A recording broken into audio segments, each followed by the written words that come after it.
Thank you for joining us today. This is the Standing Committee on Health and Social Development. It's Wednesday, February 12th, 2020, and we're excited to have some guests here today. Before I move forward, Hannibal will be absent today, and Michelle Beaton will be our official sub. Brad Travers is coming. You recognize me by now. What? You'd think you recognize me by now. I know. So before I get started, can I get an adoption for the agenda? Jamie Fox. So what we'll do today, before I get started, there's just there's a couple of things we want to kind of bring up right off the top. Today is Family Prevention Day against Family Violence Prevention Day.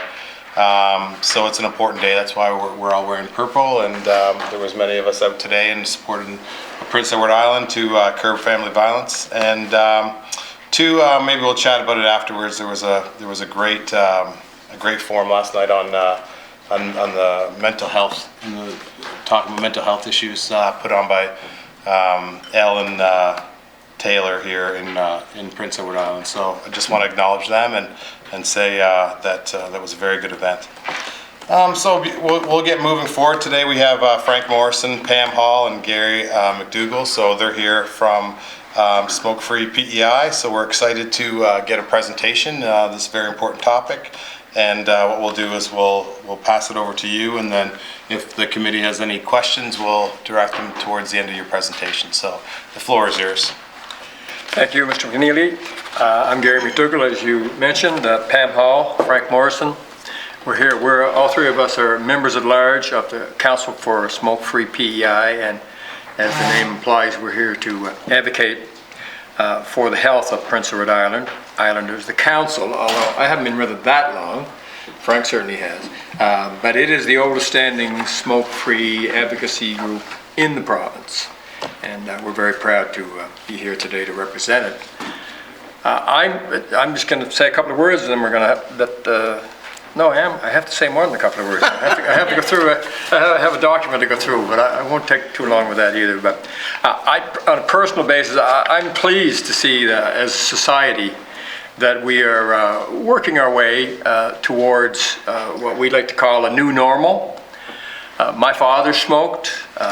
Most fathers of his generation smoked. Most kids smoked or seriously experimented with it. I certainly did. A number of mothers smoked. And even the mothers that didn't smoke, a lot of times they dealt with the effects of smoking. I know late in my mother's life, she had 2 heart attacks, and Mom was a non-smoker.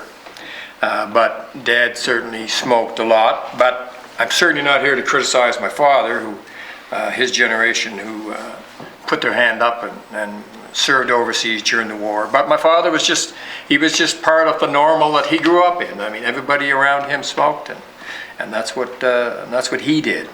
And sadly, that normal when I grew up was kind of the thing too. I remember collecting bottles. We collect bottles to buy cigarettes. Anyway, non-smoker for many years now. And the normal is greatly changing for the better, although the recent surge in vaping and certainly caused a lot of concern. I know it's caused a lot of concern among island legislators who recently debated it in this very chamber. But there's a positive climate for change that's existing. Our legislative leaders have helped recently, and we're here to our little presentation to urge our political leaders to not take their foot off the gas pedal when it comes to helping create that new normal. You folks, I believe, have this document, the official document on the Council for Smoke-Free PEI that was arrived at. I'm not going to go into all of it. I'll just do some highlights since you have a copy. But when it comes to the promotion and support multiple points of access to smoking cessation, first of all, I guess the Council commends the establishment of the new provincial smoking cessation program, which was launched in just December past, and we understand that it's had a very large uptake. When it comes to the area of improving access to medications and nicotine replacement therapy programs, while we're very, as I just mentioned, we're very happy with the cessation initiatives that have been taken, we feel that the PEI Pharmacists Association should be brought in and have a more involvement in the program. When it comes to individuals attempting to quit smoking, we feel the easier their access to help, the greater the uptake would be on the program. Enhancement in the area of enhancement to smoke-free, enhancement to the Smoke-Free Places Act. When the legislators update the Smoke-Free Places Act, we would like to see a ban on smoking at all government-owned or operated properties at all times. We feel it would demonstrate strong government leadership on the issue. It is surprising that the Provincial Administration Building, the main complex in Charlottetown, is not smoke-free. I don't think that sends a very good message. When it comes to smoke-free properties, smoke-free means 100% smoke-free.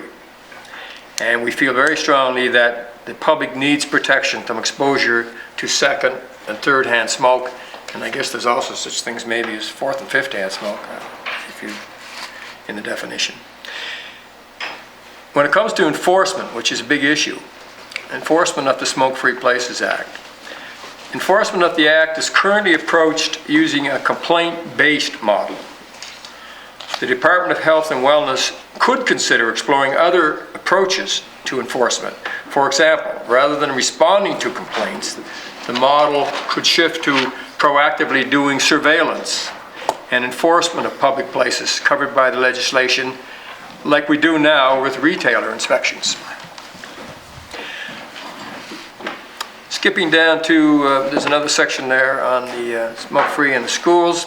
Down into prevention, Council commends the government for its funding of the new online toolkit to educate parents, coaches, and educators about vaping, which has been launched. The program has been launched by the PEI Lung Association in partnership with the PEI Home and School Federation and Sport PEI. We applaud government's promised actions to reduce vaping flavors and raise the legal purchasing age of tobacco and vaping products to 21 years. And I think I heard on the news just coming in today that it was the 1st of March, the new age comes into effect. As well, the restrictions on the sale of electronic smoking devices to tobacconist shops is a very positive move. We will be monitoring those promised initiatives.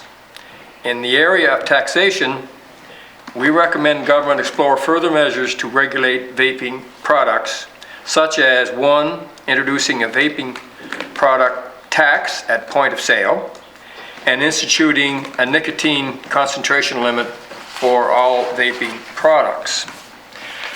That's our presentation, and you folks have that, and we can field questions on that later if you have any.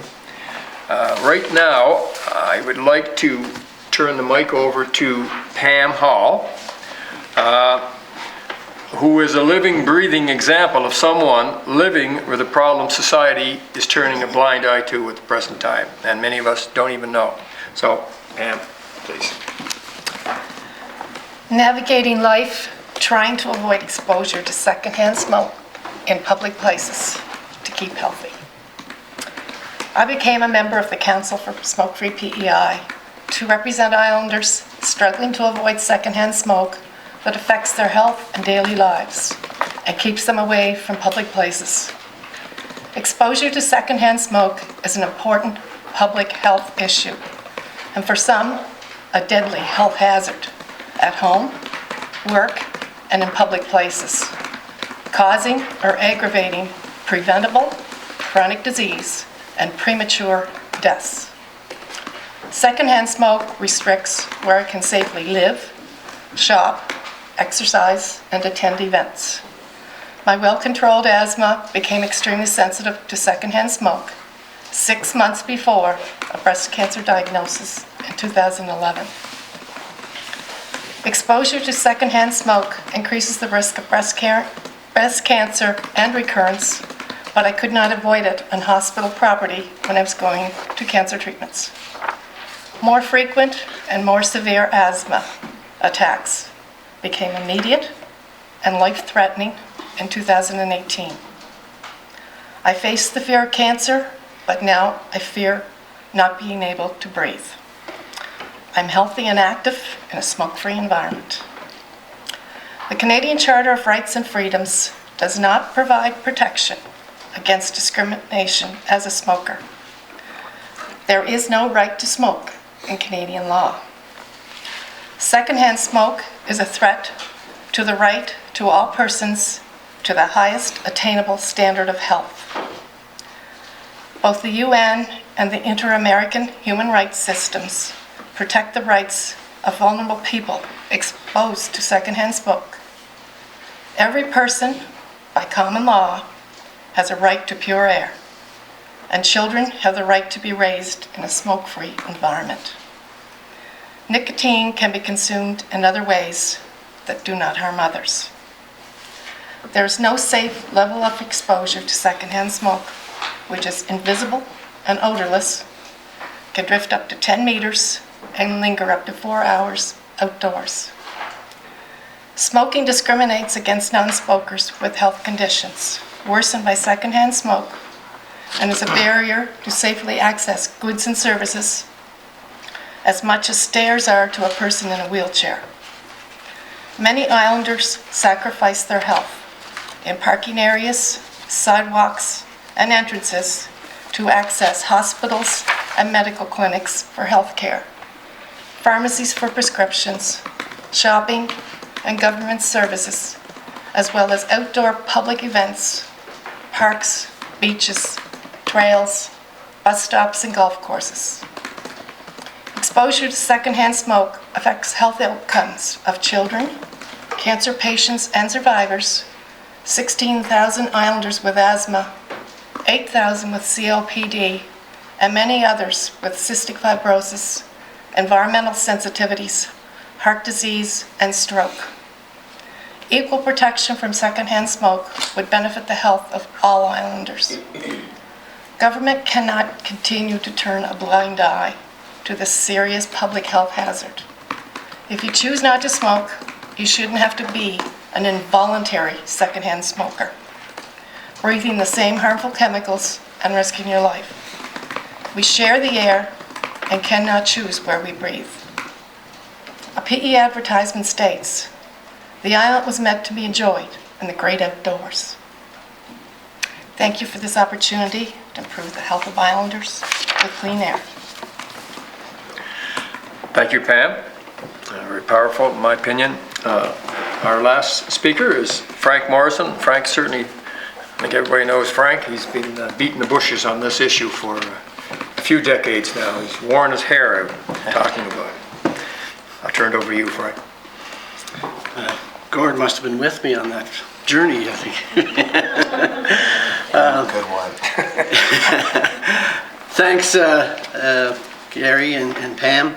And I want to start out by talking about the role of advocacy and a little bit of my role. Gary alluded to it. My journey started in 1971 as a physical education teacher and coach in Surrey High School.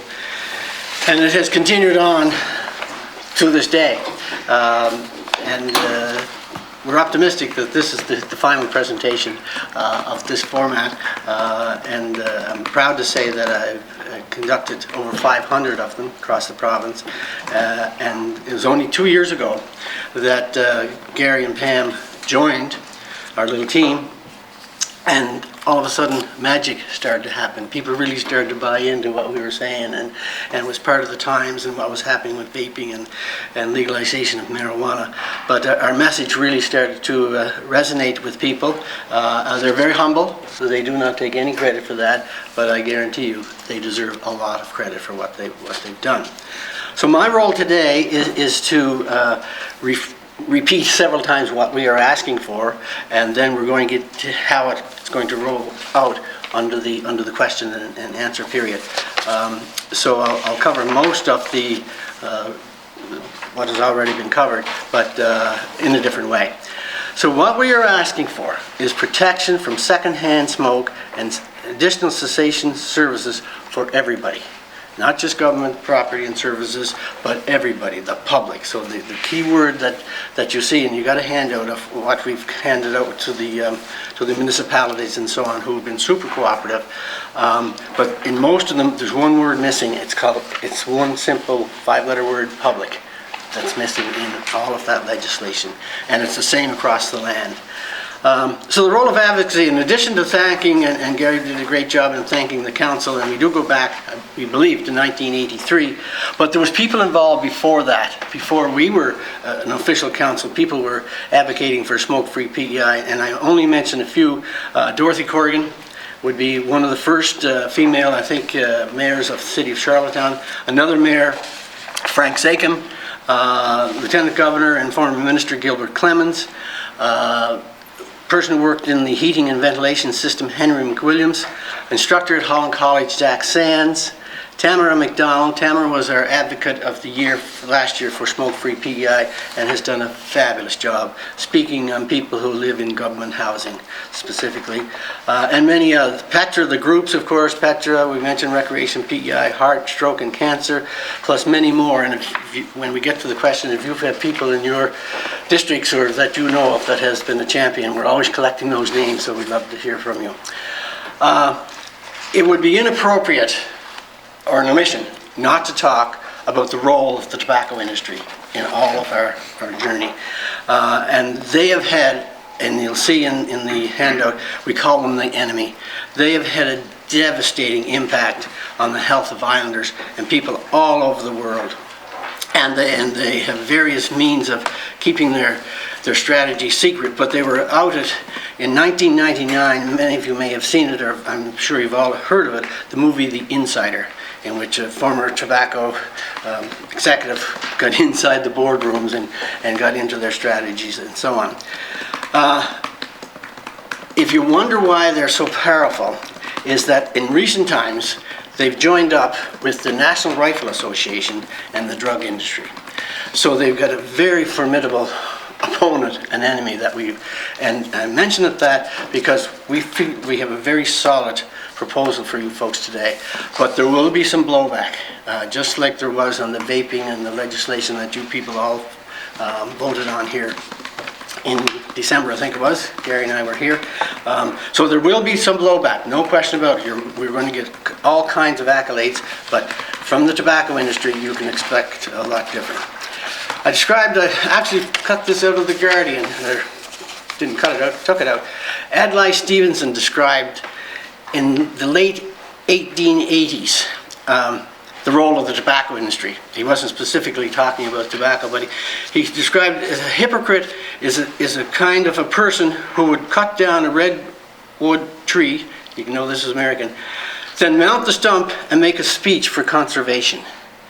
So that is the definition of a hypocrite.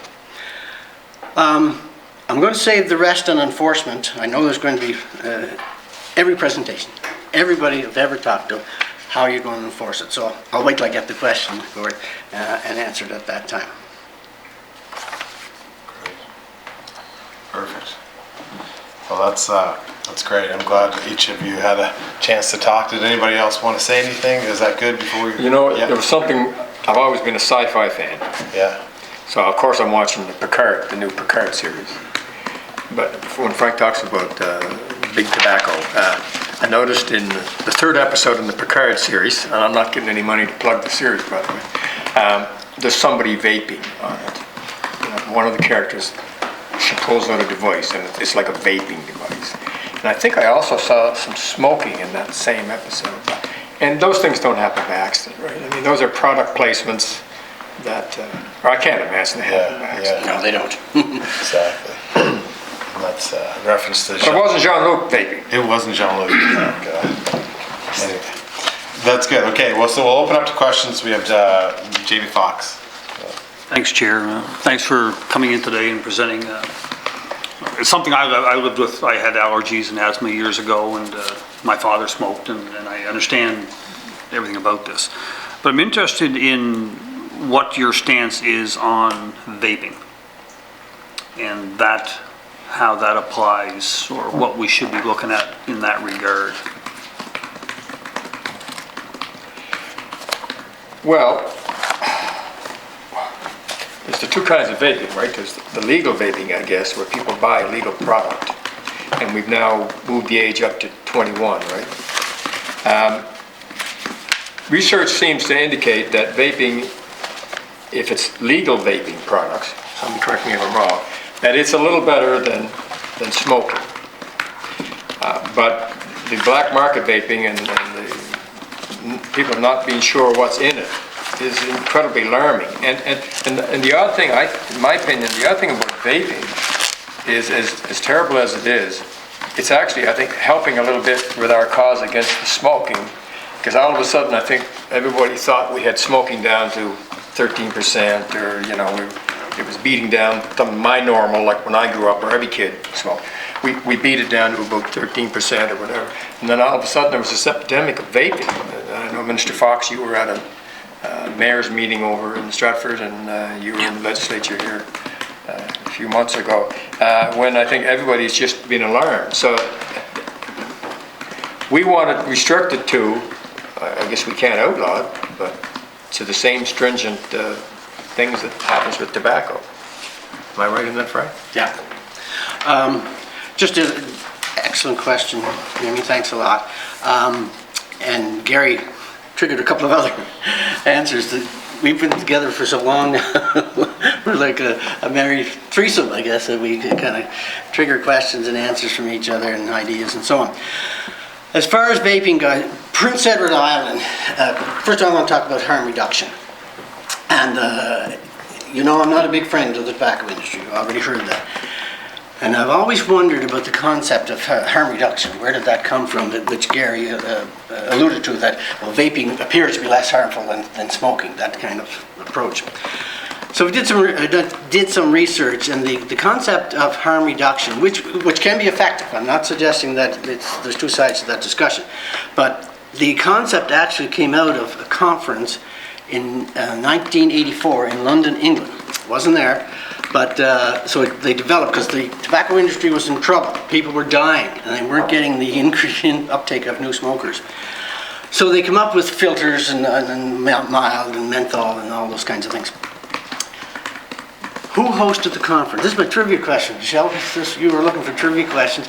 Who do you think hosted that conference, organized that conference? Yes. 25 cents over here.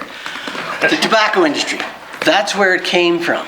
And so you hear, those are the kinds of things that we get out. Now, back to vaping.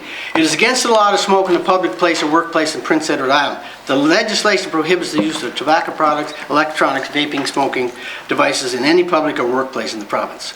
So that's our position on vaping. We treat it the same as tobacco, so it's illegal in a public place. Yeah. And they're also finding that with the vaping, there's enough, some of them, it's leading them to the smoking. Mm-hmm. And there has been a study, and 1/3 of youth asthma attacks have been from the smoke from others vaping.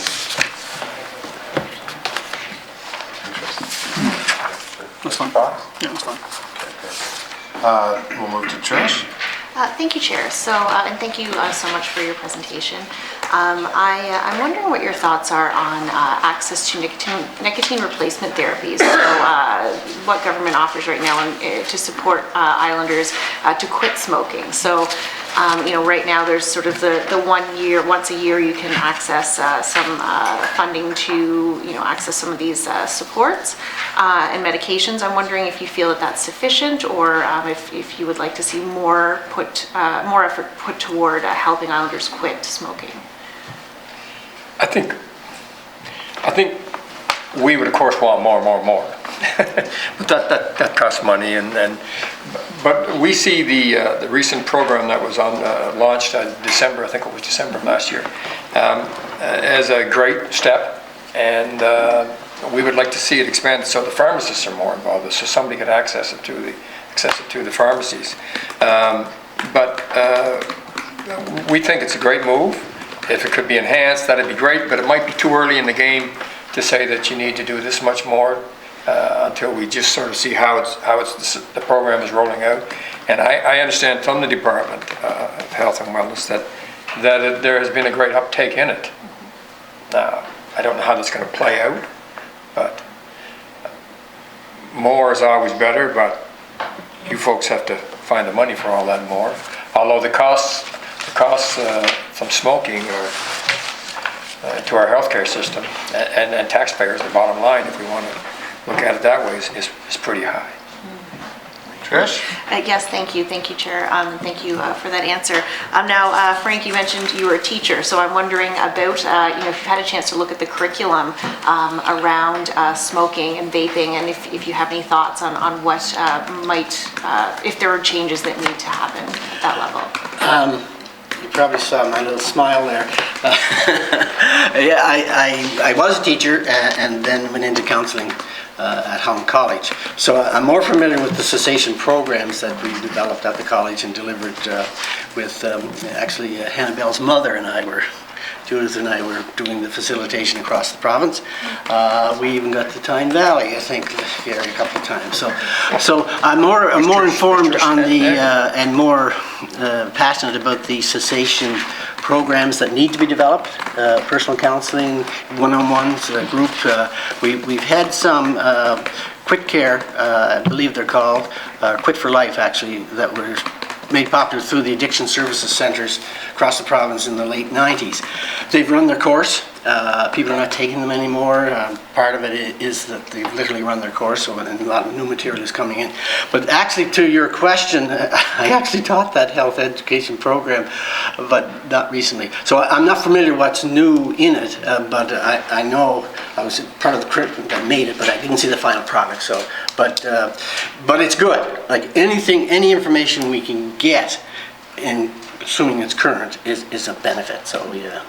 But I just want to go back to nicotine as a flavor for cessation purposes, and the physicians for Canada, Smoke-Free Physicians for Smoke-Free Canada, have told us that the adults, especially adults, are not interested in vaping as a methodology for quitting smoking.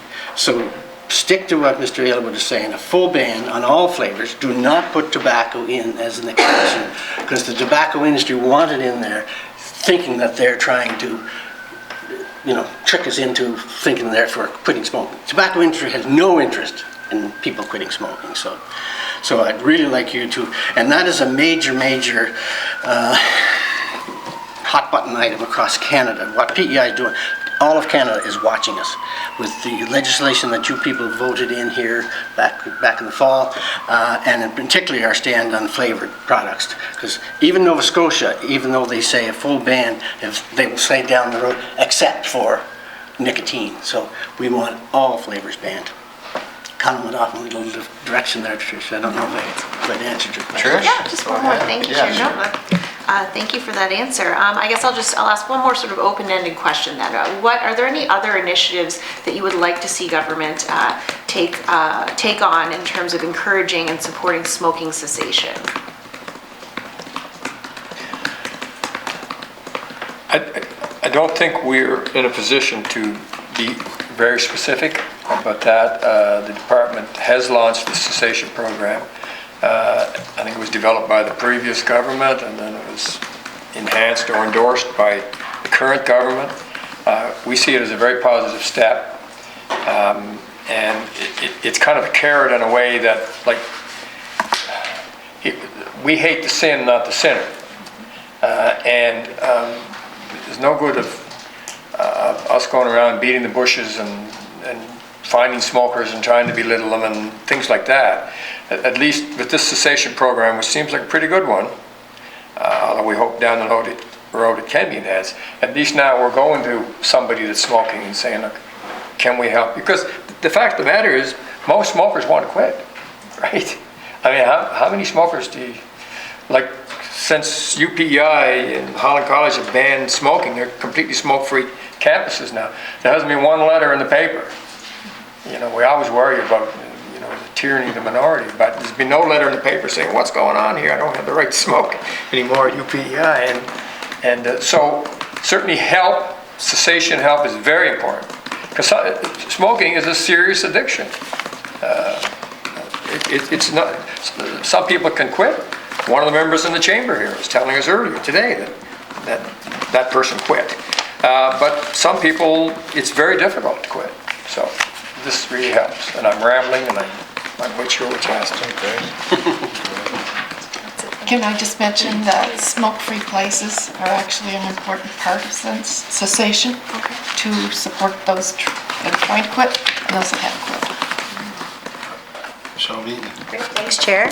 And I was that member that I didn't talked, say it. I know you didn't, I was that member that talked about quitting, and I've been smoke-free for 9 years, and I can tell you I didn't quit the first time I tried. I tried many times to do it. I think it's something that once you get to a point, it's kind of the way that you view yourself. It's a mindset change, and it's how do you help people get to that mindset change, right? Or at least that's how it was for me. And anyway, and I think it's important to recognize, Pam, what you talked about, because as a smoker, I never had any idea that I was impacting somebody else's life because I was one. And one of the things I've talked about, especially since I've been elected, is the amount of knowledge I've gained just through exposure to people like yourself who share stories that you don't even know you're impacting that person. And I saw it recently, I'm rambling a little bit, but I saw it recently in my daughter's dance studio where one of the moms was sitting there and all of a sudden had to get up. She couldn't breathe and she had to rush out of the room. And it was because somebody was wearing a perfume. And it's something I don't experience a lot because since I became, like my professional career, it's always been in smoke-free environments. But you recognize it when you walk into Shoppers Drug Mart, for instance, to get your prescription, right? Yeah. Where you have to go to get your puffer. All you can smell is all the perfumes, and they're all set up at the front door, so you have no choice but to walk right through it.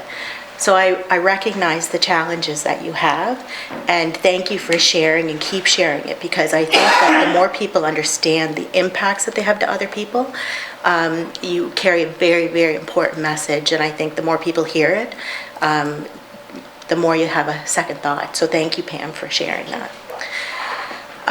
So one of the things that I was wondering, other than what we've talked about, the services that we've talked about, are you aware of any other services elsewhere on the island that offers supports that would help islanders quit?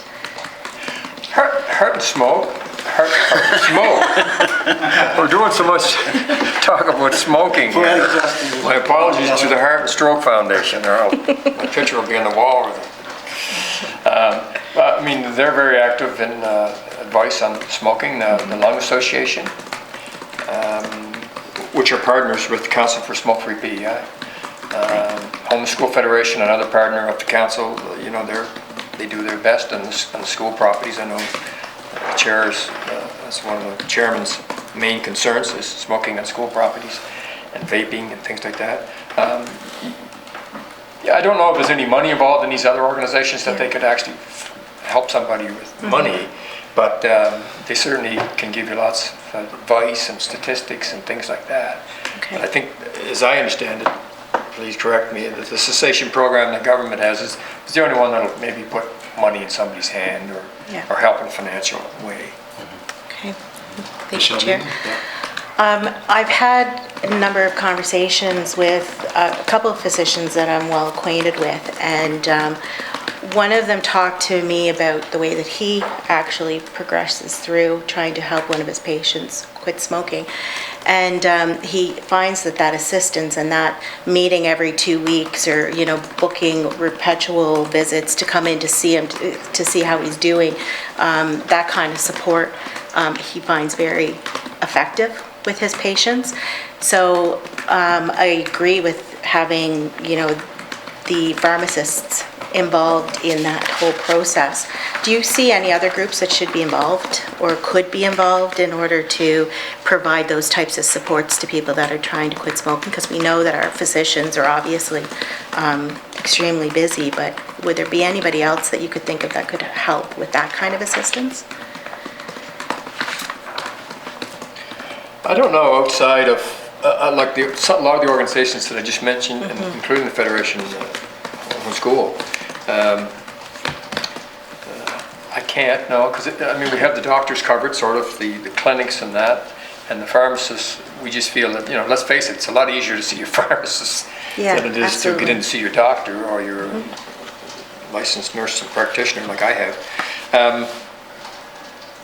I can't think of any, right? Can you? Just going to take a little diversion here, Gordon, and answer the question in a general way. First of all, though, I do want to thank you for your comments about someone in your family that smoked, and you, did you say that or did Gary say it? We both did. Both did. I used to smoke, yes. Yeah, okay. But, and Gary references his dad and so on, and we do love the smoker. We don't like to smoke, but we do, and we're not about to kick the smokers off to the curb. We want to work with them and help with them, all of that. I'm going to answer your question on cessation availability indirectly. But I'm going to answer the question that I've been asked 500 times, and I've been working on it for 15 years. So this is the big moment, Gord. This is the big Anticipation here, you got we should have a drum roll or something. I put it into the category of enforcement, cessation, and implementation. It was early this morning, folks. Implementation, cessation, and enforcement, they all go together. So to accomplish that, we need all hands on deck. We need everybody pushing in the same direction. Until now, we've gotten tremendous support. But at the end of the conversation, the PEI Golf Association says, well, let Canada do it. Or the municipalities will say, well, let the government do it.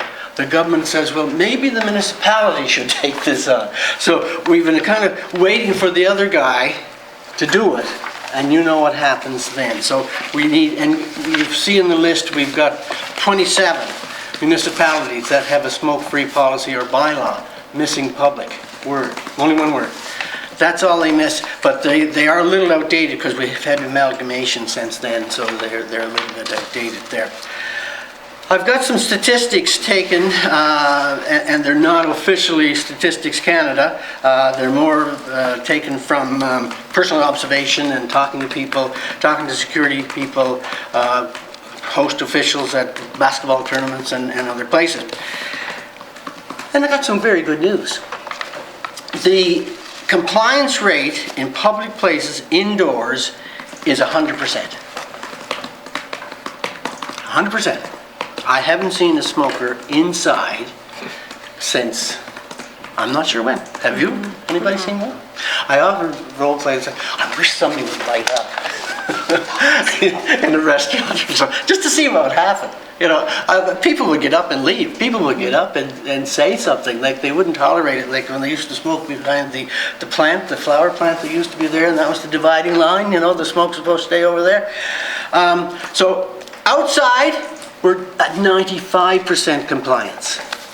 So this is different than the overall, because a lot of people who smoke do not smoke in public. They would say, I wouldn't be caught dead smoking in public. So approximately. So if you go to certain venues, like a church, it's much higher. If you go to the East Link, it's around 95%, probably higher. When we say compliance, those are the people who are not smoking. So those are very, very good statistics. But the problem is, we're missing that 5%. And those are the ones we want to help. And those 5% impact everybody. They impact our environment. They impact us when we have to go to the other side of the street, when they sit beside you. I was telling my friends here, last week I had a particularly bad week. The guy beside me in church, I had to move. The next night at the hockey game, another guy sat beside me, a heavy, heavy smoker. He had been out illegally smoking. So inside, excellent. Outside, got to close that gap. Those 5%, that's the point I wanted to make. They're not intentionally killing the little birds and the fish in the sea and that sort of thing. That's not their intent. But the cigarette butts tremendously affect all of us in our environment. The person who is vaping, sitting beside you at the stop sign or the red light, they can't even see. Jamie would have charge them for obstructed vision or whatever. Like, they can't even see the end about it. Yet the tobacco industry would say, but they're trying to quit smoking. Not true. So implementation. We now have, in the handouts, we have people who are responsible for implementing our Smoke-Free Places Act. It's the government. As the leading landlord in the province, in the past time we met with, I don't know if any of you people were here, but that came out of the recommendation, and again, it's part of my handout, that they recommended that all multi-unit dwellings be included. The other group, so it goes down the list, so landlords, and the government is a landlord. So the landlords, or people who take on that role, host committees, and I know Gore's been a part of them, they then become responsible for implementing. If you were to pick any venue, for example, if it's a high school, then the overall person responsible is the principal. That doesn't mean they go out to the designated area, which is illegal, and, you know, grab people and so on. But they certainly come up with a plan how to deal with that. So we've identified who is now responsible for the implementation. The cessation is what we want, what we recommend, plus much more. We want it readily available, accessible. Like the programs we have now, they're no good to the guy in Tyne Valley that works in the woods, doesn't have a cell phone, and doesn't have time in the evenings to go because he's busy looking after his family. Or her. So cessation. So in a short period of time, Michelle, we hope that question won't even be asked. We will know where the help is available, that sort of thing. To conclude this part, the enforcement, which we've started to talk about, that becomes an outcome. If you still have a problem with enforcement, then you go back to implementation. What did we tell the people? What did we do in addition to signs? Signs are not enough. On the church bulletins, for example, it is written, "We are scent free." Add 1, 2 more words. We are smoke and scent free. They don't even have to put up the signs. They can take those signs down. Take down the butt boxes. Got it done. So there's very little money involved in this. There's certainly going to be resources added to cessation and so on. But the big concern I have is people who are addicted at the extreme end, and you alluded to last night. A lot of those people were talking, their first addiction was to tobacco. And had we dealt with it at that time, or before they got addicted, then we would be in a much better place than here. But I do have an ask, I guess, is that you please bring in smoke-free public places. Then we go from there. We need to be ready to help out our people who are living in group homes, dealing with mental health matters and that sort of thing. I had the experience last week to go back to my hometown, even though I was only there 3 years, Surrey. And I was looking for a former student who has been in this group home now for 4 or 5 years. So I went to the side door, and there's a person out there with a designated smoking area, a can, and it was filthy. I couldn't go in. I couldn't even stay and talk to her. So I said, well, I'll go around to the front door. Surely it'd be better there. Worse. There was 2 cans. So then I quickly went inside, and you know where the smell of the smoke goes, drifting smoke. So you know what the smell was like inside. Those people are going to need more help. Those people are going to need more help. But they also have to be a little bit responsible too and create the programs. They have to tell us what they need, not just to help them quit smoking, but to help their mental health. And it can all be part of the same program, actually. And just to finish off my scenario on my hometown. So I was looking there, I said, what can these people do? Can they do? They were doing nothing. I know they have activity periods, but not when I was there. So they were sitting there, they weren't working on a computer, they were just doing nothing. Then I went out and said, what can we do? Walking distance, yoga and wellness center. Another walking distance, the rink. A little bit further, the school. Those people could be in there, and we could, I'm getting into the how a little bit, Gordon, here, so I'll cut this off. But That's the kind of creativity we want you to put your thinking caps on and help us out. What we don't want you to do, I got this just last week from who's been in Ontario? Ontario? Not Waska Valley Conservatory Authority. Take a look at it when I pass it around. But anyway, they have what we call Words Matter. It looks good. Smoking banned at all NVCA outdoor areas. But also, and it's a shot at the organizers, you have a tree stump with cigarette butts stuck inside. How do they get there? How are they going to stay there unless we change it? Inside, they say, all outdoor areas except parking lots. What I want you people to do is change except to including. One change, that's all. Change the whole thing. And they go on to say great things, such as Pam said about the secondhand smoke. No safe level. There's no safe level, even outdoors. On your top, this touches a little bit of what you had, Frank. We met recently with the QEH, their CEO, and not sure the other, Mr. Campbell. He was there, but it was very. We heard what we think are very proactive. The two biggest issues they get complaints about, they said, in running the hospital, I guess, is smoking and parking. Even though it's free parking.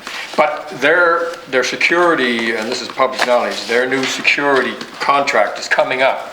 And they made a point, and they brainstormed a little bit and figured out how can we get, because we've all seen people out there in the hospital grounds smoking, some of them even with an IV thing in their arm. And so as part of the new contract for security at the hospital, you have to tell the hospital, this is a very serious part of the contract. What are you going to do to discourage smoking on the hospital, which is a smoke-free grounds?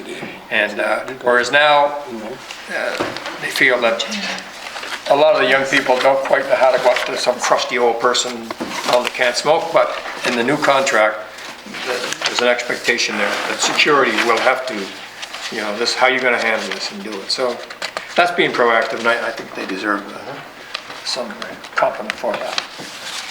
Just to add to that, and we met with, I'm proud to mention their names, Terry Campbell and Jamie MacDougall. I think most of you know those fine people.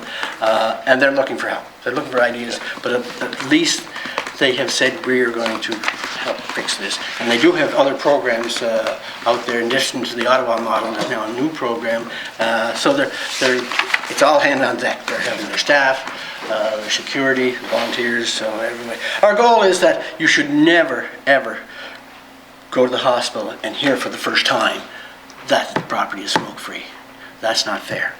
I mean, and that's the confrontations that we're not going to have anymore because it won't be necessary. Sure. Great. Well done. Well done. Michelle? Just one more question. Thank you for that. Hard to get a question in here. So the Chief Public Health Officer has identified higher smoking rates among low-income islanders. Do you think the current government anti-smoking initiative sufficiently consider smoking as part of a larger conversation about the social determinants of health? There's no question poverty is a big issue when it comes to smoking. And that's why when we said, hate the sin, not the sinner, that's right. There's segments of the population, and a lot of times in the low-income areas where smoking is very difficult for all. Maybe it eats up more of their available income than it should. It is I don't have the specifics on it, but I know that is an issue that you just can't expect. That poverty is a big part. I don't know if I'm answering your question, but we're certainly aware of it.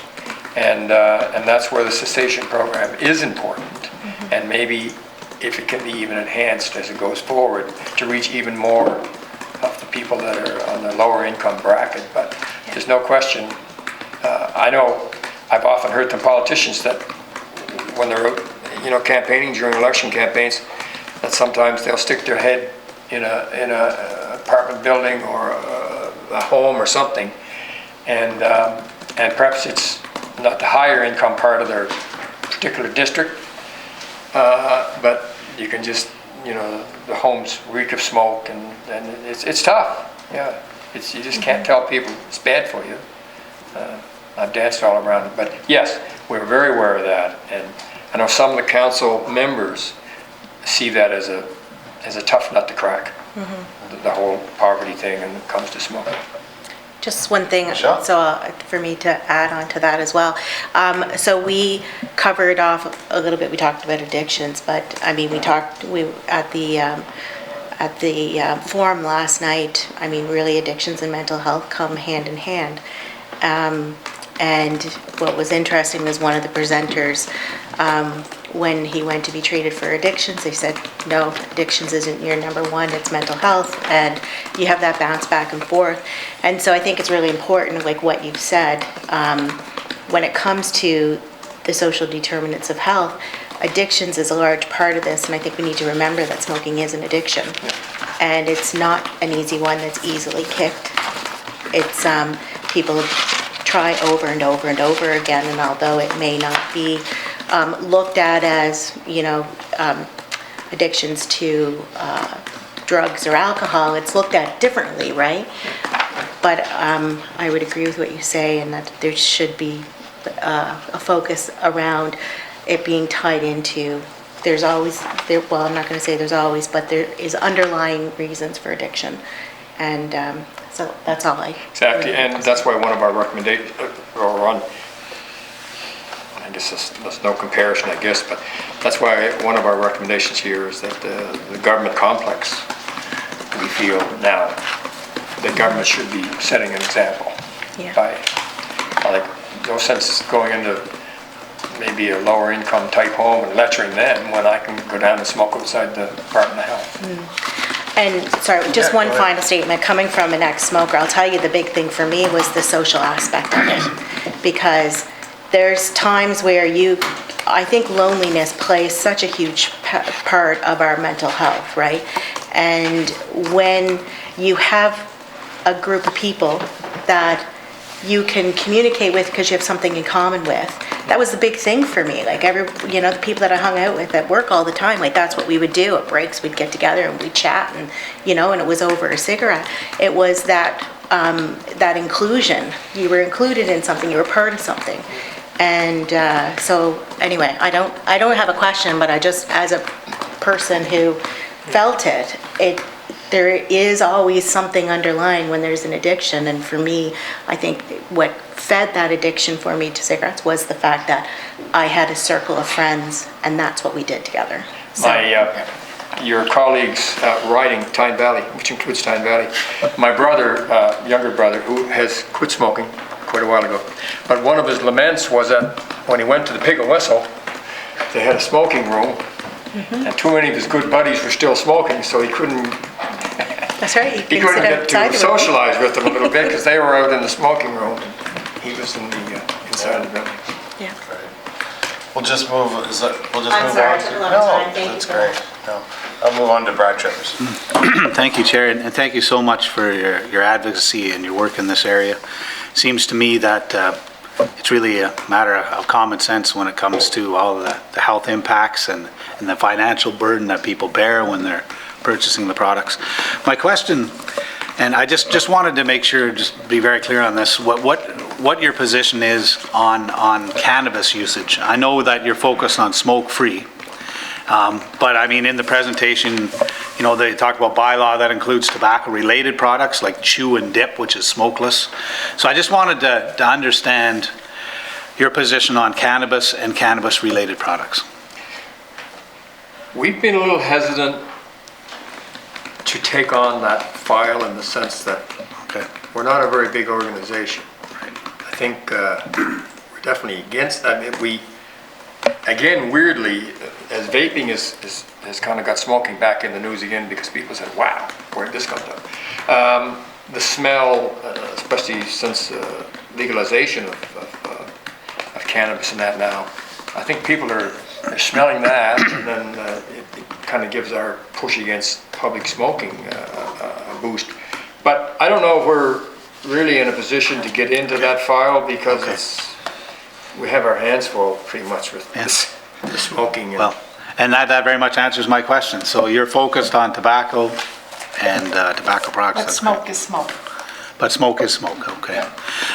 And Chair, the other thing, I just wanted to comment on the education system on the island, since I happen to be Minister of Education and Lifelong Learning, and it's something that we take very, very seriously when it comes to educating our children about the harms surrounding tobacco usage. For example, there's written policies, like in the public schools branch, and if I read this, Chair, you know, the public schools branch prohibits smoking and the use of tobacco products or look-alike products on public school branch property or at any school-related or sponsored activity on or off public schools branch property. And this procedure applies to all employees, students, volunteers, and visitors. So it's pretty clear. And Chair, regarding curriculum in particular, because I know Trish wanted to know about that, the public schools branch recognizes the role of education in reducing smoking and tobacco usage, and the public schools branch is committed to implementing and delivering approved curriculum designated to address these issues. So that's section 4.1 in the official policy, and I'll definitely deliver that curriculum to you to let you know exactly what's going on today. So again, to me it's a common sense issue. It's harmful. It's harmful not to just to the user, but to the people around them. It costs a lot of money. It's financially hard on people. So thank you for your advocacy, and thank you for your very specific recommendations on what you'd like to see done. Sure, Trish? Yeah, no, thank you, and thank you, Minister Trivers, for that. I just wanted to just add, I appreciate you sharing that curriculum. I would love to know when you send that along, you know, when was the last time it was updated, and any of that information that might be relevant about how it may have changed over the past, you know, however many years. Whatever information you can share on that would also be really helpful. Thank you. Can I just make a comment Absolutely, there? Pam. About those with mental health addiction issues. It is a more complicated cessation for them, but most people in public housing, most are not non-smokers. And in my written here, it was going 100% smoke-free in a secure setting, one hospital's successful experience. Given proper support and encouragement, individuals with mental illness can quit smoking as successfully as any other group. And anyway, that was very interesting read. So. Very good. Very good. Thanks a lot. Just around the school system, like I was sitting here thinking about it, and we talk about education. Could we make a case for bringing the cessation products to the school system when they are, you know, so if they're smoking across or to, from, wherever, if we had more, I don't know if that's a possibility. It's just kind of, it's not a question for you, I guess it's a question for the minister, but that's just what I was thinking. And which province in your mind has it right in Canada? Which province is doing Doing it right? Yeah. Prince Edward Island. Prince Edward Island? Good. it was pretty impressive here, and you folks were all here back in November or December? November. You know, when the House unanimously approved the new age limits, and they're moving towards the bans on flavors. And I remember chuckling to myself a little bit, not chuckling, but the Premier sitting over there, Summers, and Sitting over here. I'm paraphrasing him a little bit, but he said something to the effect that he's got a kid in grade maybe 7 and a kid in grade 9. Anyway, 2 younger children, and he's alarmed, he's concerned, just like all you guys are, right? And it's just one of those things. I know, Mr. McNeely, you're very concerned about it, and I have grandchildren, and it is amazing where that vaping thing. It just come out of nowhere. You know, I guess vaping's been around for a long time, but how, like I say, I think everybody thought we had the bushfire. It was a small bushfire. It's 13% or so of people smoke. Everybody wants to quit smoking, and then all of a sudden there was news stories of kids being admitted to hospitals because of damage to the lungs and that. And I'm afraid we don't really have the answers, the magic bullet for you, Gord. I know you're concerned with the schoolyards, as all the people are, but I think there's, as I said, I think we're kicking the ball closer and closer to the finish line. And I know a few months ago, when vaping first raised its head a little bit in the province, there was a study done, Petra, which was the Tobacco Reduction Alliance, and they had a story done, and a lot of parents were just screaming for, tell us what vaping is. Because on the one hand, we're hearing that it's okay, and it's better than smoking on the other hand. And so there is a new online vaping program, which is just recently went online, I think. But I'm afraid You mentioned other provinces. No, we are number one, and we're going to be way ahead number one. We're going to get the Stanley Cup, no question. Does Mr. King know Jamie Foxx is sitting in that chair? oh, yeah, there it is. I don't know. in his chair. I'm sure they can call him. Can we get a picture of that from Mr. King? But sorry, go ahead. So I was going to say this for the final question is that this committee, put yourself in this committee's shoes. The last thing I would ask you is we have to make a report to the Legislative Assembly. Three specific things. Could you tell us in 20 seconds what should be there? I just want to go back to your question. Sure. Before you went there. You asked about products onto the school grounds, Yeah. and my quick answer would be no, unless extreme circumstances that we would give NRTs to a child, to a teenager or whatever, because they haven't been smoking that long. But the cessation programs and the information that is developed through what Michelle was talking about, the healthcare program, absolutely, that would be. Now, provincially, again, we're way ahead, but there's some municipalities, Bridgewater, Nova Scotia, and outside Toronto, Brampton, I think, have very good legislation, but almost every one of them have 15 feet from the door, or some word in there that just erases everything that they've done.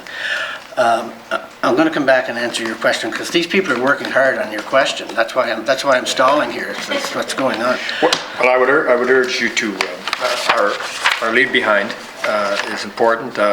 Very quickly to get the pharmacists involved to improve access, ease of access to cessation. Please review the Smoke-Free Places Act. Get that government complex 100% smoke-free. Enforcement. We're making a suggestion that the Department of Health and Wellness look at other approaches rather than the big hammer. I mean, we do it now. We go in and we check stores and things like that. And certainly nicotine levels and the taxation. I'm giving you more than three, Mr. Neely. But I guess what I would urge is to, this is sort of the council's position, and we think there's some good asks in there. It's a long road, but I think we're making progress, and there's more to be made for the sake of our future children. I think BC has looked at the nicotine levels because they're like 3 times higher than Europe. So they need to be, so they're not so addictive. Okay, excellent. And my last comment, because it's not going to be the last comment, because Frank's going to make the last comment. But I agree with the MLA over here that, Pam has been a revelation to me, because I used to just think of smokers as, let's help the smokers. And maybe help the people that don't want to deal with smoke as it's just a kind of a botheration to them. But I mean, Pam has been a revelation to me that there are people out in society walking around that can be walking up the street or walking across a shopping mall parking lot or something, and bang, it's a big issue. To me, I mean, I've always been able to handle smoke. Most of us probably can for the most part, but there's a lot of Pams out there. Sorry, that was it. Yeah, well, that's great. I think you did a great job today, and you got. Oh, you did. You called. Here you go. He promised. The last word. He promised. I don't know if I'm going to have the last word, but I don't know if I can limit this to 3, but I can be very, very brief. We are in terrific position on Prince Edward Island with the new government, cooperative and collaboration and all of that kind of stuff. Premier says to be courageous and be bold. And the smoke-free, we have it right here. It is against the law to smoke in a public place or workplace. Make that happen. And the primary purpose is to protect, not just Pam, everybody. That's the primary purpose of our law. So let's do it. Well, thank you all three of you for coming in and speaking so greatly on this subject, and we will we'll be sure to include some things in our report. So thank you very much. We'll take 2-minute, I know there's some people, 2-minute recess, and then we'll come back and proceed.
Back.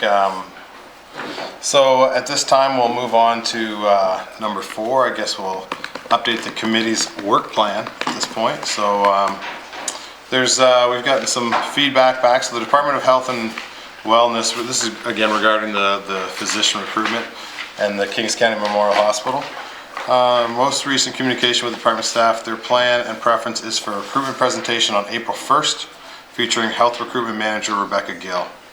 They intend to keep the Kings County Memorial Hospital topic with Health PEI officials, and that would be Edna Miller. So that would be an update. So expect an update there on April 1st, or for them to come in and present to the committee on April 1st. The Medical Society, as a latest correspondence, the Medical Society had decided to delay any committee appearance until July or the fall, as they do not feel they have enough time to commit to a committee presentation before the House sits. I just open it up for any kind of communication there. If they're planning an implementation and changing things up a little bit, would you? I'm not sure at this point how the committee would like to proceed. Anybody has any questions there? Yes, Trish. Thank you, Chair. Have we heard anything, sorry, I might have missed this from the department about this, because originally there was sort of the idea that the Medical Society and the department might want to speak together around recruitment since they're working together on that. I wasn't sure if we'd heard from the department as well. Sean's going to speak to that. Great. Yeah, we have talked to the department a little bit just recently. They are going to be sending Ms. Gill, who was mentioned earlier. She's a head of recruitment, Okay. to speak to that specific topic. Regarding Kings County Hospital, the last time I spoke to somebody from the Department of Health, they were hoping that Health PEI officials could kind of take the ball on that one. Okay. Because they see it as an implementation thing as opposed to policy. Okay, thank you, Sean. Yeah, so just about the recruitment and retention piece. So, am I to understand then the Medical Society? From this letter, it seems they don't have capacity right now because they're in negotiations, but they are comfortable with the department just telling the story on their own about how that collaboration is going to work. Yeah, and that's to me what it appears like. If they the timelines don't really add up. Those two organizations should be kind of communicating, and I would think even a collaborative presentation at this point might do well. What I could add as maybe as chair, I can write the Medical Society correspondence asking them to participate on April 1st. I'm not sure what to do at this point. So for suggestions, Trish? Yeah, thank you, Chair. It's interesting. Yeah, I suppose it's really, up to them. I would love to hear from the Medical Society as well. Since they, according to the media anyway, my understanding is they're now a key partner, which is wonderful. I'd like to find out more about how that relationship is working.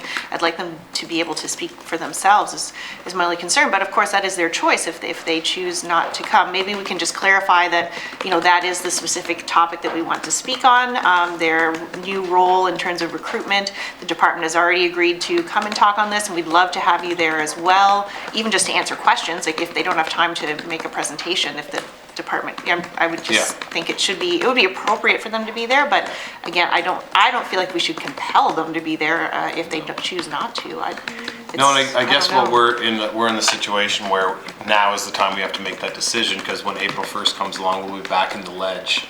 After that time, it could post, depending on what information we hear on the April 1st with the department, it might not give them enough time to, adequately participate. So Maybe I might suggest, Mr. Fox?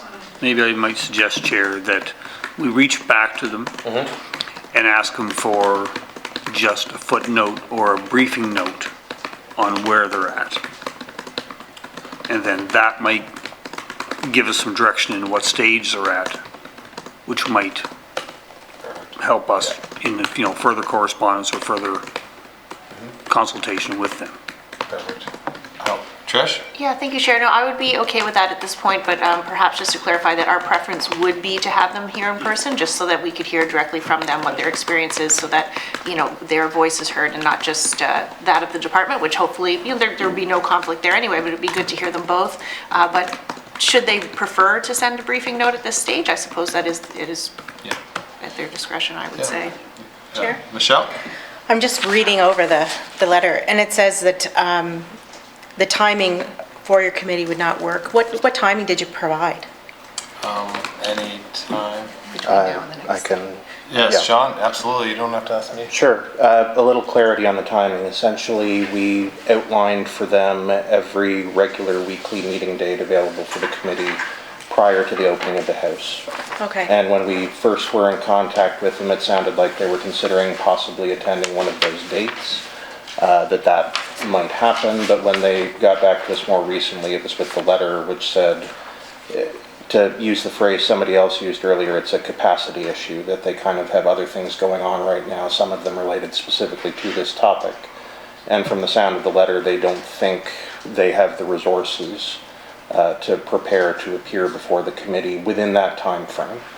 They do mention in the letter that they'd propose coming back in June or the fall as examples, but they didn't think in that window of February through April that there was a time that looked good for them. Trish, yes? Yeah, and I believe in the letter here it states because they're in contract negotiations, which, you know, for anyone who's been involved with any union knows that that's a very time-consuming process. So that does make sense. However, I know that this is a priority for the committee. We've established looking at recruitment and retention, and waiting until June or July or whatever, that's quite a ways out. So I would like to still have the department in to speak with them, but Yes. if, you know, that would be my thought. I don't know how others feel, but encourage the medical society to join us, at least be present in the room to answer questions. And if not, we will take a written submission about an update from their perspective. Yeah, exactly. And we did offer them the opportunity to do it like a question and answer. This is what I was talking about 2 weeks ago, where we didn't want to bog them down with you know, come in and we'll lead them in a Q&A. So maybe we'll add that. Sean? Just to get a little clarity then on where the committee's at. We've mentioned the option that they can come in for a question and answer without doing a presentation per se. Is it the committee's desire to put that offer to them right now to say, if we can't have you in as a guest doing a presentation, we would like to have you in even just for Q&A? Would we extend a formal invitation for that? Trish and then Jamie. Thank you, Chair. And I wonder if we can add that, you know, if it is the department is in agreement that they could come together, you know, I think that would be ideal personally. And the department could take the weight of a presentation and they could just be there to answer questions, you know, as a possibility. I don't know, but we would be, I think we have to be flexible, and I would ideally like them to come and engage with us in some way so that we can hear what's going on. But as flexible as possible from our end, I would be comfortable with that. Sure. Just sort of looking around the room, it seems like there may be consensus on those 2 points, that we can offer them Q&A as an option, and also suggest to them that they could come in combination for that April 1st date with the department. If the department's okay with that, I can't assume that they If would the be. department's okay with that, if all parties agree. Some thoughts over here. Minister? Jamie? Thanks. I would recommend we send a letter to them asking them to attend, if they can, prior to April 1st. If they cannot be here prior to April 1st, or come together to do a Q&A or provide us the information in person, then we at least be provided a briefing note by April 1st on where they stand. That might give us some direction in where they stand and what questions or what the next steps are after that, would be my recommendation. Sorry, is that a motion? That's a motion. That's a motion. Okay, there's a motion on the floor, so just let him write his thoughts down. Yep. Yeah, you got it? Yeah, you're good at that. So Brad Trivers will be talking to the motion. Yes, so, I mean, we're talking about the Medical Society of PEI here, and in their letter, they're very clear that they're in contract negotiations. This is the master agreement for physicians of the province. This is not, you know, a small agreement, and I can imagine they don't have a lot of resources. And they also say they're delivering a recommendation to government on what a new recruitment model could look like. So they're being very clear in saying, our plate is full, and we're working on getting the answers to the questions you'll probably ask. And that's why I think they're saying until June or in the fall. And if we have them in, invite them for a Q&A, they're going to say, well, you know, we don't really know, we're working on that. You know, they're already, they're doing the work, I think, that is actually probably related to the question we want to ask them. I think what we should do is we should respect what they've said and go with the timelines they've provided. I don't understand why we're pushing them so hard on this, given the amount that is on their plate and their very clear statement of the dates when they would like to come in for a presentation. Do you support the motion? There's a motion on the floor. Yeah, so you just, yeah. No, I don't. I think we should respect their dates, and we shouldn't push them on a Q&A and push them coming in with the department, because it's very clear that they're very busy, and they don't necessarily have the answers to the questions we want to ask them, right? Trish? Thank you, Chair. So I think while they might not have all the questions yet for all of the questions, or all the answers for all of the questions, we might eventually want to ask on every detail of what that relationship is going to look like and what their role is in terms of recruitment. We do know that there has been a relationship struck between the department and the medical society in some capacity. I mean, that's been in the media. We know that, but I don't know anything beyond that. So from this letter, it does say that they are working on recommendations, but I'd love to know a bit more about, is that their only relationship in terms of recruitment, is to provide recommendations, or will they be doing any sort of ongoing work to make connections in terms of recruitment? When we had Tanya Nace in, she talked about the complexities and all of the work that goes into recruitment and most importantly retention. So these are pieces that we can start to explore, I think, and start to understand what's already been agreed to, and but I support Minister Fox's motion to allow them to provide a written submission at this point if they would prefer.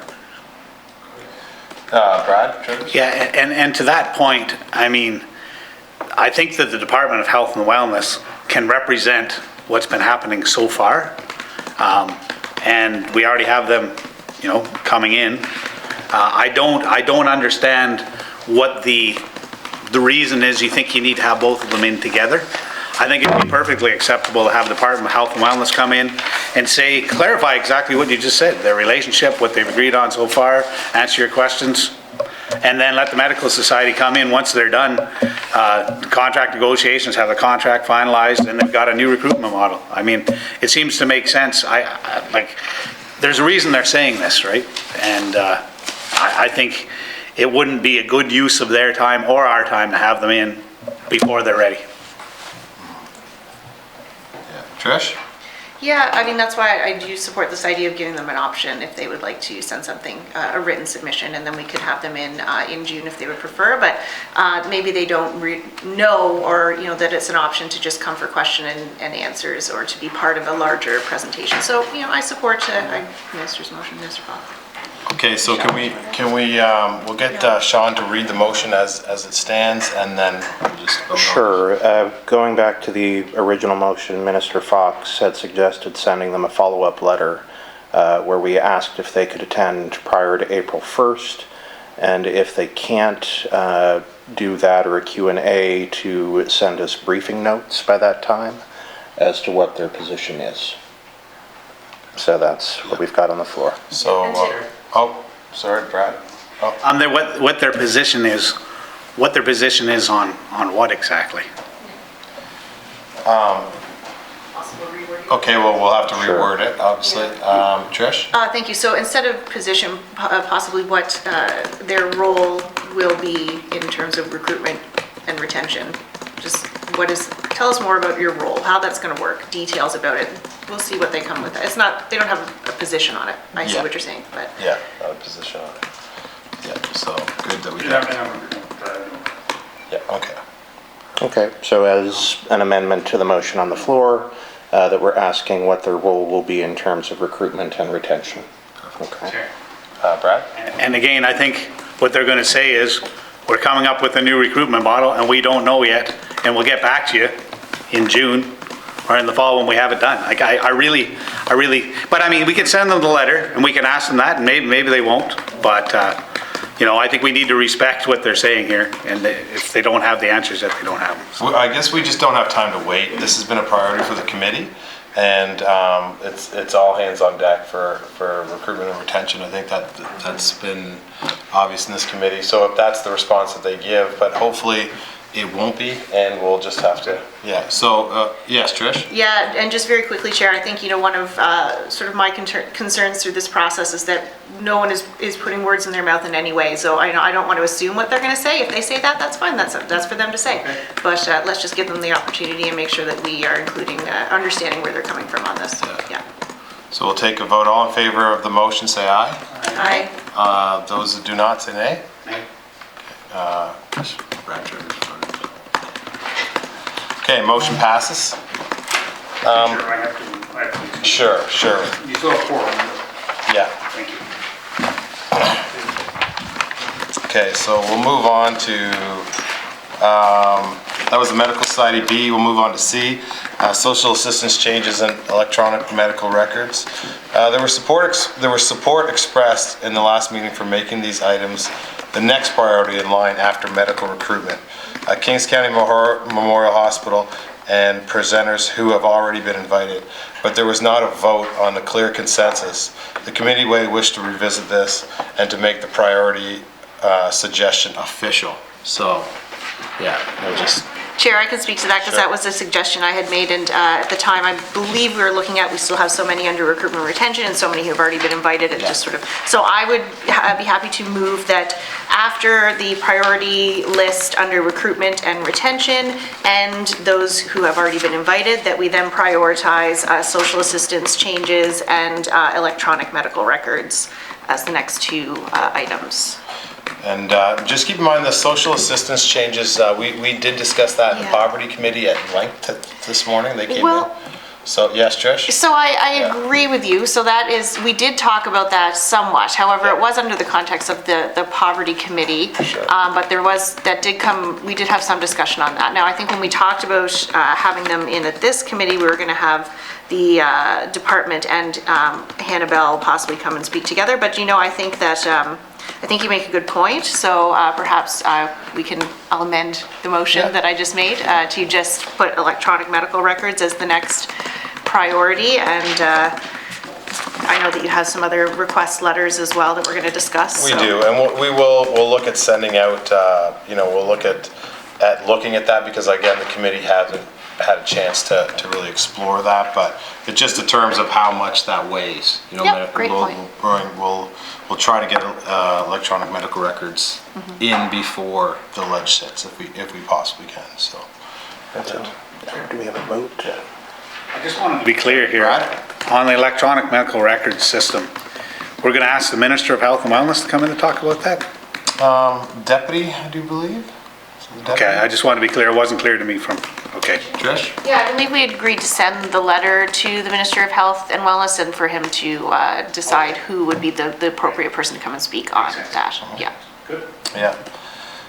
So then, is that okay with, everybody's okay? Okay, so we'll move on to Canada Games. Sorry, Michelle. Motion? Oh, Yeah. we have a motion on the floor. Yeah. That was motion, so we can vote on it. Perfect, so we'll vote on it. All in favor of electronic medical records?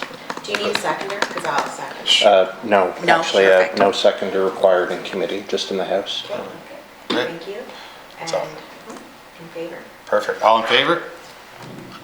Aye, 3, unanimous. Moving on to D, there was support expressed in the last meeting for investigating which communities will get funding and the events associated with Canada Games.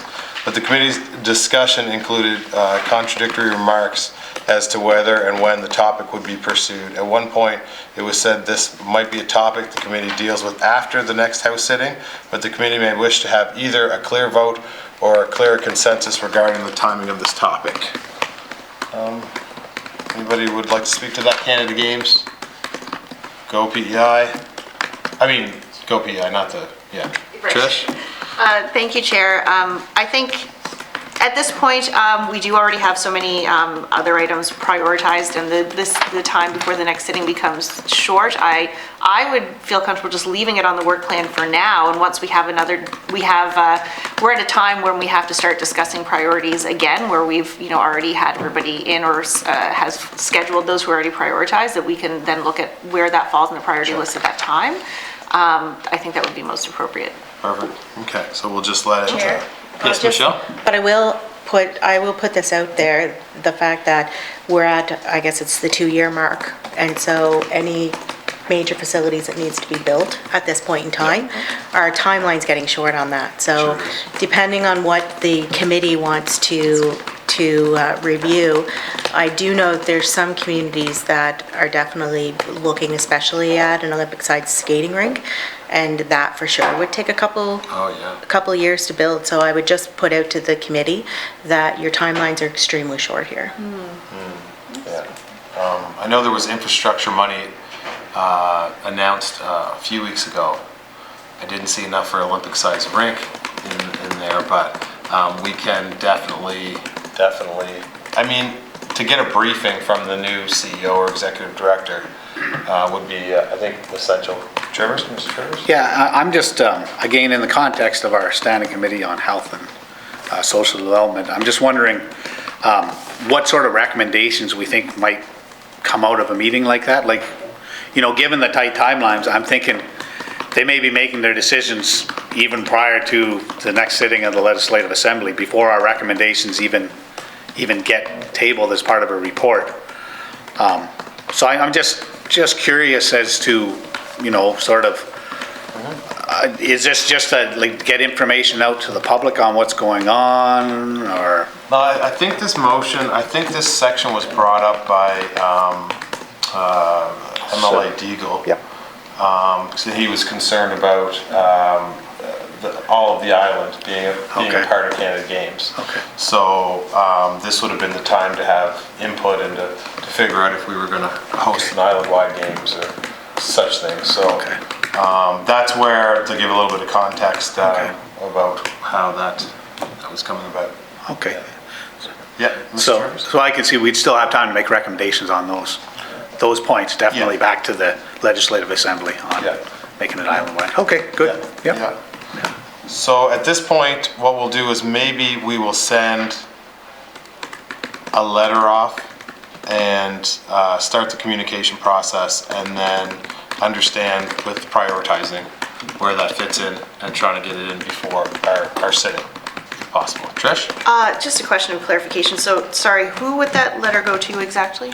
I do believe it'd go to the executive directors of the Canada Games Association, which was just named, I think, a couple of months ago. I'm not sure I have the name. I forget now, but I mean, there's a committee formed, and there was. And, okay, yeah, and I'm not, thank you, Chair, I'm not exactly sure, honestly, what the process is, who are the decision makers in terms of this, whether it's province-wide or, you know, major cities? Is it this board that has been formed, or is it the province? I mean, I'm just wondering how that process works. I guess maybe that's part of what we can ask, I don't know. Yes, well, I do believe, again, this is my first Yeah, 'cause I don't time know. as legislators Yeah. during Canada Games process, but the funding would come provincially and federally. There was 16 million just announced, so somewhere in that vicinity, just announced recently to host the games. So I think we'd bring the executive director in and a member. It could be maybe John Morrison from the Department of Health, who deals with Canada Games. I think they work in unison, so Okay. those would be my suggestions. So Maybe then, just to seek a little further clarity on this from the committee, it's been suggested that a letter be sent to the executive directors, basically looking for information about the things the committee's been asking about, the geographical location of either facilities or funding as far as that goes. And if they can give us more information on that, I think it said, understand with priority where that fits in.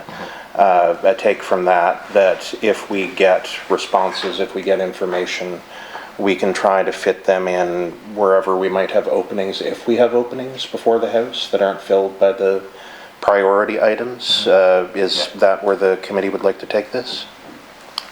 I think so, yeah. I think we can Okay. agree with Consensus? that. Consensus, yes. Yes, perfect. Yep. Perfect, so we'll move on. Request, Mike Redmond got back to us from Bedford MacDonald House. Still, he wants to present his comprehensive community plan to change the direction for many island children and families living below the poverty line. He's supplied quite a bit more details, and his presentation would look beneficial for Islanders, and his experience is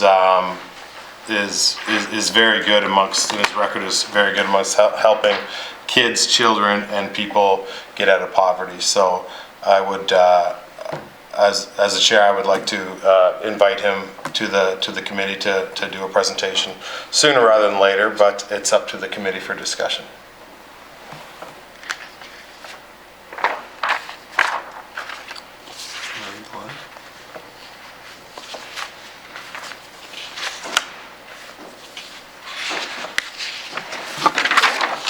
Yes, Trish. So, so I'm just trying to understand. So he would be coming just as an individual, not representing the. I mean, he talks about his work at the university and a report that they did, but he's not representing the university. This would just be represent like himself coming with an idea he has because of his experience working. I'm just trying to understand who is coming exactly. Is it just him or him representing something else? He'd be coming, to talk about, he's the residential manager at Bedford MacDonald House, but he's also helped set up he could give us a briefing on the new community outreach center that opened up in downtown Charlottetown, and it says in his letter, there's been over 500 people through the doors. He's on the ground floor when it comes to dealing with a lot of different issues that this committee looks at. So he's not associated with the University of Prince Edward Island any longer. That's certain. I think it's a good idea.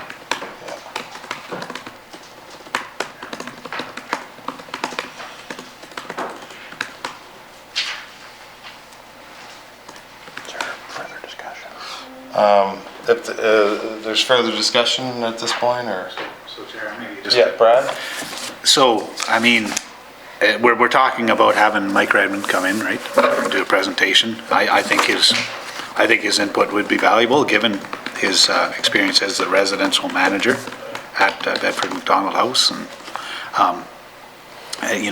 he'll be able to maybe shed some new information to the committee.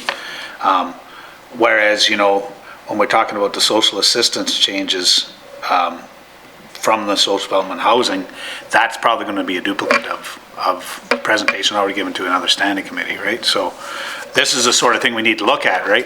Is new information and new perspectives on the topic. So I would support that, and I would say we should just strike having the Minister of Social Development Housing come in at all. Trish? Yes, and actually, the chair would be aware of this, that we actually did have Mike Redmond come in and speak to another committee as well, to the Special Committee on Poverty also. So that was a little while ago. I'm not necessarily against this. I guess I just want to make sure that that the presentation is focused on recommendations that we might make to government, not just more general about the work, it just wanted to be focused on what we can do at a government level. I just want to make sure that we're going to be able to do something with the information specifically in our role here. Sure, that's fair, yeah. Brad? I don't know, Trish, do you know what the presentation was he gave to the other standing committee? Yes, I do. Yes, so it was, so the Special Committee on Poverty has been engaging with stakeholders in the community. So he was invited to speak in terms of his role with Bedford MacDonald House around the work of that committee. So the recommendations for a basic income pilot, living wage, and measures of poverty, which was exactly the same context that the Social Development and Housing Department was invited to speak this morning on to the committee. So while that is the focus, then sometimes those discussions did become a bit more broad. So I guess perhaps, I would be interested to know what additional information, he would like to provide beyond the original presentation. And, I guess I'm not opposed to it. I would love to have him in, but my only concern is that we have so many other things on that we want to get in. I just want to make sure that it's the best use of our time, and that there's going to be new information provided that will help us in our work at a provincial level. Well, I would, I completely look at that. I think this is important because the correspondence, this is twice he's gotten back the correspondence. I'm excited about it in terms of the wellness motion that's on the table. There's no better person in Prince Edward Island to look at wellness than the work and the body of work that Mike Redmond's done in terms of poverty and getting kids active. So as the chair, I would like this to go through, but. Chair, can I ask a question? So the community outreach manager, do we know for the first 14 days, is that the new community outreach center that the pilot that the department is doing? Is that what he's speaking to there? That's correct, yeah. And so I believe strongly that the model of inclusion that I'm presenting will be extremely cost. Is he presenting on behalf of himself or the community outreach or as the community outreach manager? Because my hesitation of having him come in right away is that pilot, I believe, runs until the end of March. Yeah. Or the 1st of April, and then they're supposed to be doing, I believe, a scorecard on that, and an evaluation on that program. That was a short-term pilot. So anyway, I would just suggest that we ask for what exactly is he presenting on, and if it is in conjunction with the outreach program, like the community outreach, that it's not premature in them completing their pilot, because we'd want to hear the pilot results anyways, I would expect from a committee perspective. And I do believe that this is just a section that he got a little bit more into the relationships that he's building, and I understand that. But this has to do with wellness, this has to do with him touching poverty, this has to do with him touching visible minorities, him having to do with a lot of different things, and we need to learn more models. It's no different than having Smoke-Free PEI in and asking them what the recommendations would be to make our province better. So at this point, if we go back to him with more information, it just becomes a little bit, if we need to hear about these issues, I think we do as a province. I would just like to have him in. Maybe we'll say he has a certain amount of time to come in. We'll ask questions, and then we can schedule in another presenter at that time or something, or make sure that his voice is heard to help Prince Edward Island. That's what I would suggest. Yeah. Anybody else? No, but yes. One thing in regards to this, just as a point of clarity, I don't know that we have any actual motions on the floor for Mr. Redmond right now. There's folks who've spoken in favor of bringing him in. There's folks who've spoken in favor of delaying bringing him in. And there's also been suggestions of asking him follow-up questions as to whether he's presenting individually or on behalf of a particular group. I think we need a motion on the floor or clear consensus for one or more of these things, just so that we can know what we're doing with Redmond for the next little while. Okay, perfect. So I can't make a motion, I don't think, as chair. So does anybody want to make a motion? And we could talk to that. Yes, Mr. Sherps. I'd like to move that we invite Mr. Redmond to come in as per his request, as outlined in his letter to the committee. Would anybody like to speak to the motion?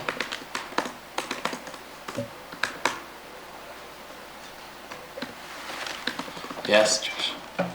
I'm just still confused about what role he's coming in as. I know I can understand the frustration in not wanting to bounce back more questions, but I don't feel like this really answered any of the questions that we originally we asked, in terms of what would he be bringing to the committee beyond what we've already learned, and what,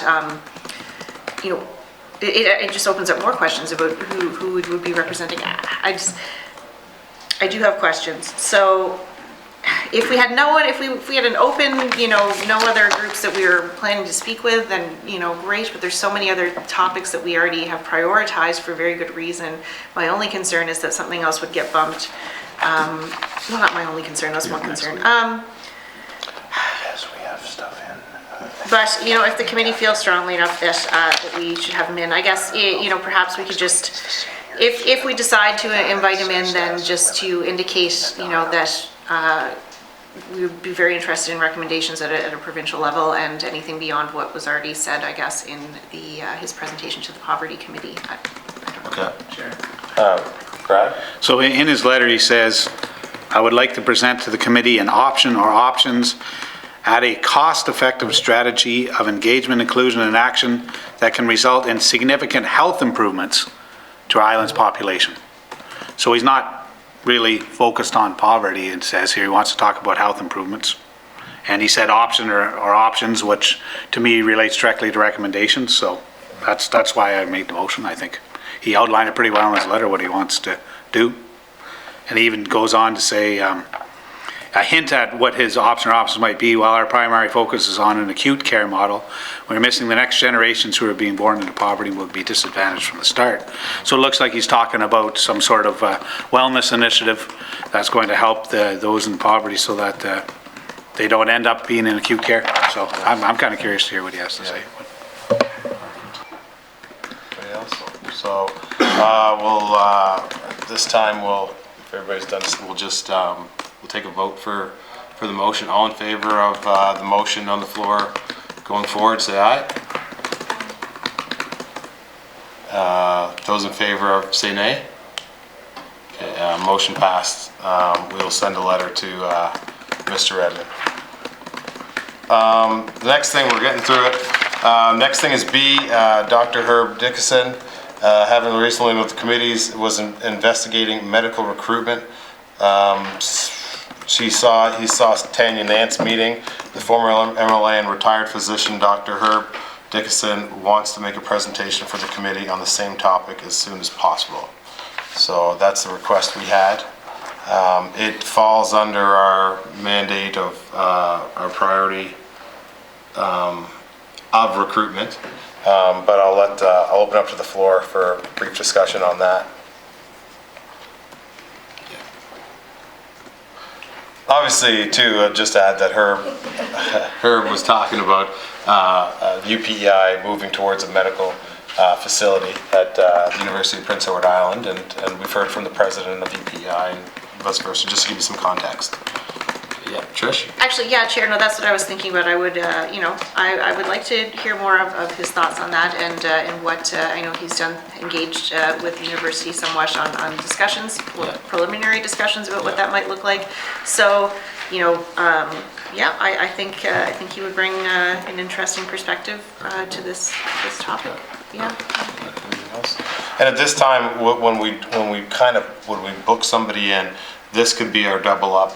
We might have to start doubling up. So this might be, we might add Herb or keep his time frames a little bit shorter to present, and then the Q&A, and I'll keep control of that. But that's the time that we have to get it on the list. So if it's okay with the committee, we'll send a letter out to former MLA Dickinson, and we'll see if he can come in and speak to the committee. Consensus? Consensus? Great idea. Great idea. Okay.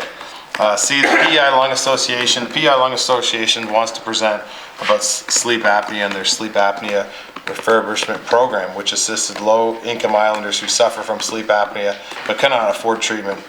This is meant to be in conjunction with the committee's work on motion number 1 regarding wellness. So sleep apnea, and I know that program in the letter they talked about. It's something that I don't think common islanders, if you don't have sleep apnea, you don't realize the importance of it. So, it's a very, very important topic for many islanders. So, open for discussion there.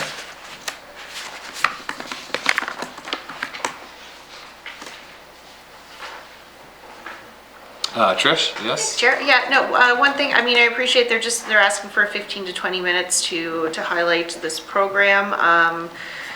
I suppose we can talk about if they feel it needs to be expanded, or, I think it could be an interesting, I don't really know very much about it, so I think it could be a great opportunity to learn, and I appreciate that it sounds like they would be willing to come in and be part of perhaps a meeting that had a couple of presenters or something. So. Sure.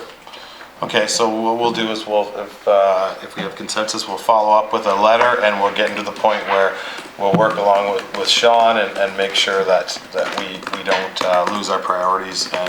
But it'd be very interesting to hear about them. So if we have consensus, we'll put that forward and move forward. Good. Yeah. Okay, so the next one, D, is Dr. Brad Campbell. Similarly, there's new enough information, enough development that it is not the official agenda. Specialist Brad Campbell, he wants to come in and present to the committee on sleep apnea topic, having heard about the Lung Association's plan. So there's a way that we can bring, If I could speak to that a little. Yes, please. It might be another possible option of a combination, particularly if we do end up having the Lung Association folks in, possibly Dr. Trish? I don't think we have that letter, or we might, and I'm just missing it. From Brad Campbell? That's Yes. part of why I was going to offer a piece of clarification. For Dr. Campbell, there is no letter. This was relayed verbally, as far as that goes, and through a staff member, essentially, who had talked to the doctor, who was aware of the Lung Association's proposal to the committee, and essentially said that he would like to do something similar, but we haven't actually received a formal letter from him to that effect, so that's why there isn't one in your package today. Okay. But apparently he has expressed interest in being part of discussions on this topic as well, if the committee pursues them. Yeah, great. Okay, so if they can present in unison, we'll entertain both of them together. Moving on to 6, if that's okay. I'm trying to bust through your Dorian research. The material was given to the committee members on January 29th so they could examine it and make a decision as to whether or when the committee takes further action on the topic prior to the upcoming Dorian report. So it's just a standing, it's on the committee sheet. So if we'll open it up for discussion. Yeah. No. I'm just gonna say, I think we do have this, as is stated in this letter, there's a invitation to members of the Legislative Assembly for an informal session, which, I will be attending, and I look forward to finding out more at that meeting. I personally don't really understand why we couldn't have had that session here in the public forum of the committee where everybody could hear what was going on. I find that a bit confusing, but at this stage, I guess we'll just see what happens at that meeting. I think we've been pretty clear that, I've been clear that my preference is to have this discussion in the committee, but if this is where we're at, so be it, I guess, for now. Yeah. I similarly feel that way too as well, so. But at this point, we've sent a few letters, and it is what it is at this point, so. Anything you want to say, Michelle? No? Okay, so we'll move on. Oh, Sean, Sorry, talk about just that? for clarity, so no further action at this time on Dorian, on the committee's part? Okay. I don't think so. Okay. So this time, you see this committee is starting to get busy, so we'll move to new business. Does anybody have any new business at this time? No? So then we'll... No, I don't. No, you're Okay. Do I get a shine on my head or something? No, I'm looking past you. It's Oh. a photographer. Scanning documents here, trying to reduce paper. So for number 8 is just talking about, to continue to talk about the committee's plan to put our report to the Legislative Assembly. So we have to make sure that we're kind of done our presentations and then save ourselves enough time to put together a robust report that will have an impact for Islanders come the sitting in April. So do you want to talk about that? Sure. Yeah.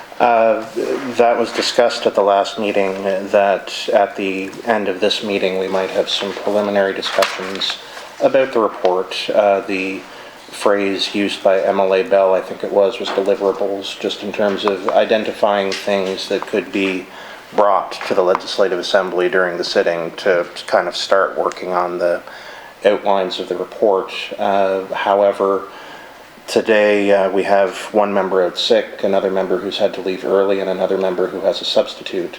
So I don't know if the committee wants to proceed with that today or not, but it's up to the committee. Yeah. Trish? Thank you, Chair. I wonder if in advance of that, and I agree that today is not the day to have that discussion with not everybody here, but if it might be possible just to put together a little bit of a summary document, outlining some of the key things that we heard from presentations, since the last sitting, just to help frame that discussion so that we're all on the same page. Yeah, definitely. And I think at the time, we might have to go back to the inception of the committee too as well, because there was many presentations that we didn't really report on, much like the committees. There was only that short sitting, so I think we'll go back and go from the beginning of the committee in the 66th General Assembly to figure out what we need to put in our report. Yeah, Trish? Yes, I think that's a good idea, Chair. Thank you for bringing that forward. And we may then need a longer meeting, perhaps a meeting just to talk about the report. There's a lot to cover there. So. Yeah, yes, that's right. Brad just said those meetings are in camera, so we will have an in-camera meeting and make sure we schedule the time for it. At least maybe 1 or 2 meetings in camera to discuss. Move to adjourn. Can I get a move to adjourn? We've already gone there. Brad Trivers. Anyway, thanks for being here today. Meeting is adjourned.